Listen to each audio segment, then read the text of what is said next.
Chas! Hi guys and welcome back to my YouTube channel.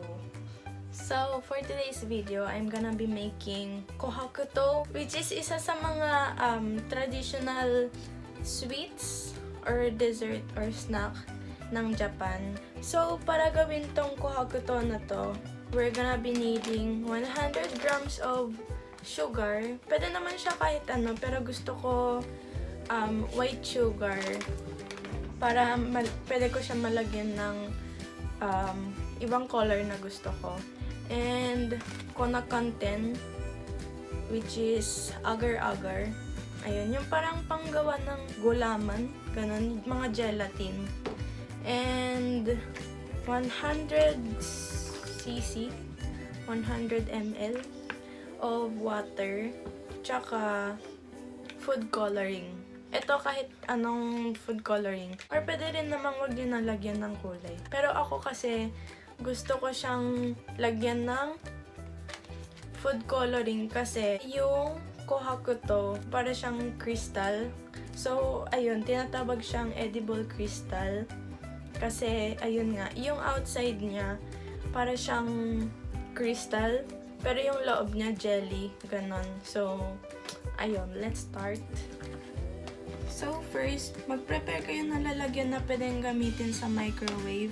Ganon. Yung mga microwavable chubachanas. And then, ilalagay nyo na yung 100cc na water.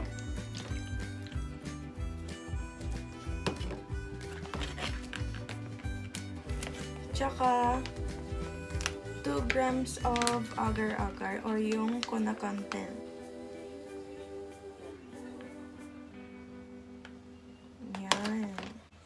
And then, haluin natin siya maigi hanggang sa ma-dissolve na yung agar-agar. Yan. So, pag nahalo nyo na, ilalagay nyo na sa microwave.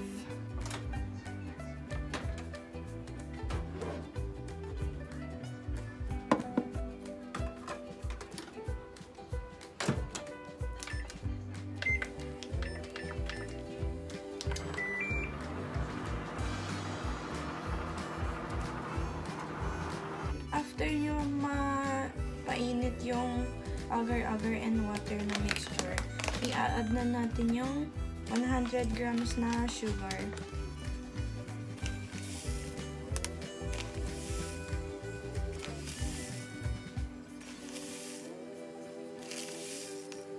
Tapos, haluin natin konti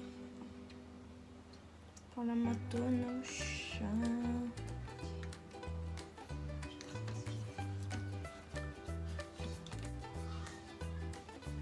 And then, papainitin ulit natin siya for 1 minute.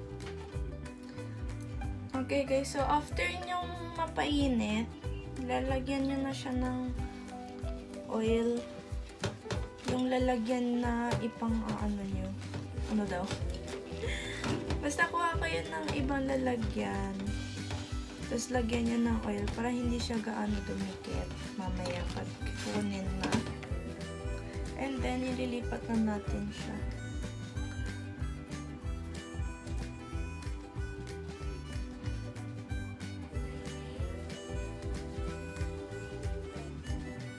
Yan, kuha lang ako dito.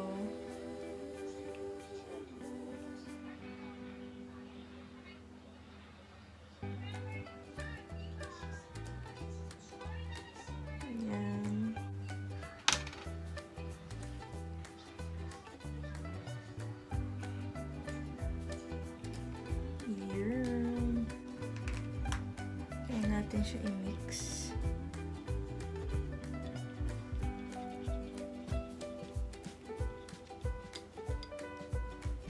Yes!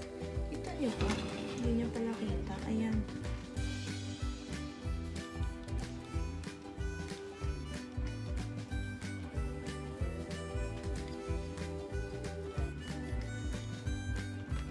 Ito namang green.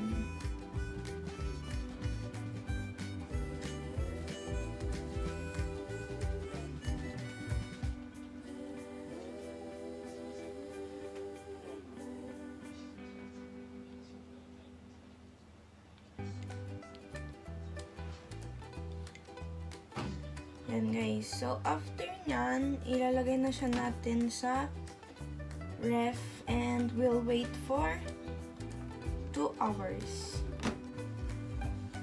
Okay guys, so ito na yung tumigas na mixture. Ayan. So shiny. So ngayon, tatanggalin na natin siya using toothpick. Before pala nun, mag-ready kayo ng cooking paper para doon natin siya ipapasok.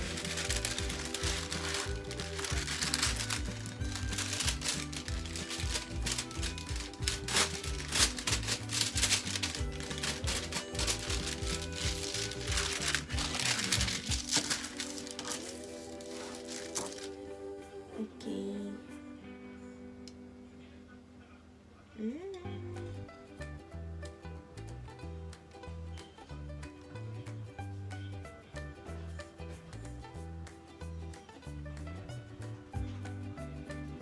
Yan. Kabila naman.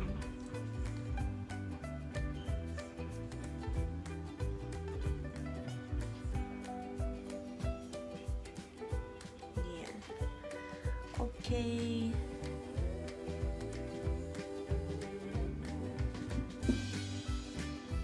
Tapos, ilalagay na siya natin dito sa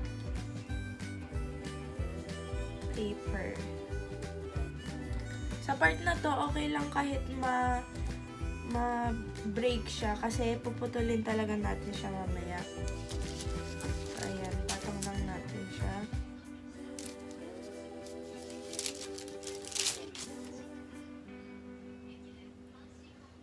Sorry guys kung hindi nyo masyadong makita kasi walang place.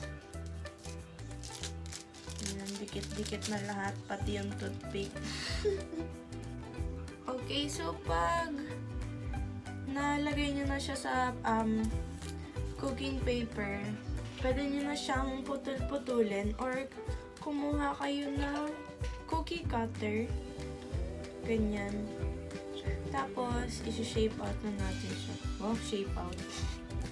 So, ayan, ikakat na natin siya. So, today, gagamitin ko is heart. Ayan, let's go.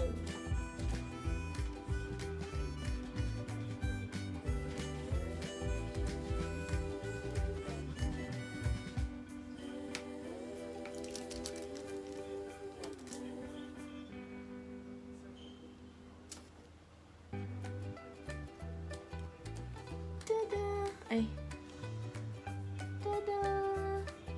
Cute.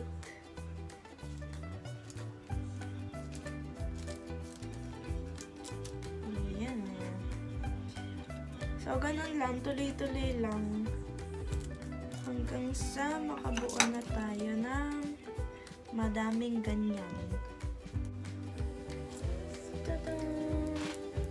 So, ayan guys. Ganyan yung itsura niya. So, dito nilagay ko yung mga naka-cut out na heart. Tapos dito yung mga pinutol ko lang gamit kamay ko. So, hihintayin na natin siya mag-crystallize for 4 days to 1 week. So, ayun. I'll see you guys kapag okay na siya. Hi guys! So, ayun. Ito na yung pang 4th day. After nung araw na nagawa ko yung Kohakutou, and ayan, nandito na siya. Ayan, nilagyan ko lang siya ng cooking paper sa ibabaw para hindi siya malagyan ng mga alikabok, mga dumi, ganon. Kasi syempre, sino ba naman may gustong kumain ng may mga dumi-dumi, diba? So ayan, tinapalan ko lang siya, and then ito na yung itsura niya. Are you ready? Na siya guys. Tada! Siyempre, di nyo makikita. Mag-i-insert na lang ako ng clip ng pang 4th day. Kasi hindi nyo makikita eh. So, ayan. Tada!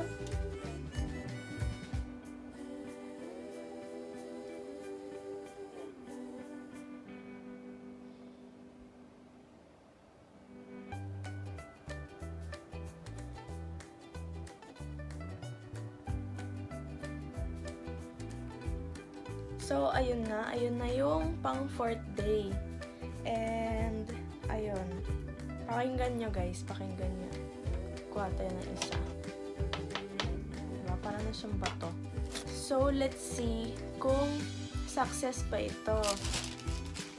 Kasi, kung success to, yung outer niya is parang crunchy, crispy, ganon. Tapos, yung loob niya parang jelly na malambot, ganon. So, yun. Let's see. Try natin isa. Yan. Itadakimasu.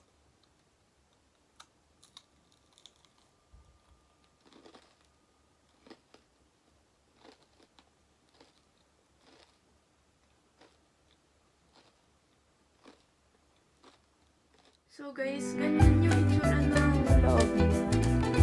Ayan. Ito yung outer, and then ito yung loob niya. Hindi ka makita sa camera, pero yung outer niya, crystallized talaga siya. And then yung sa loob niya,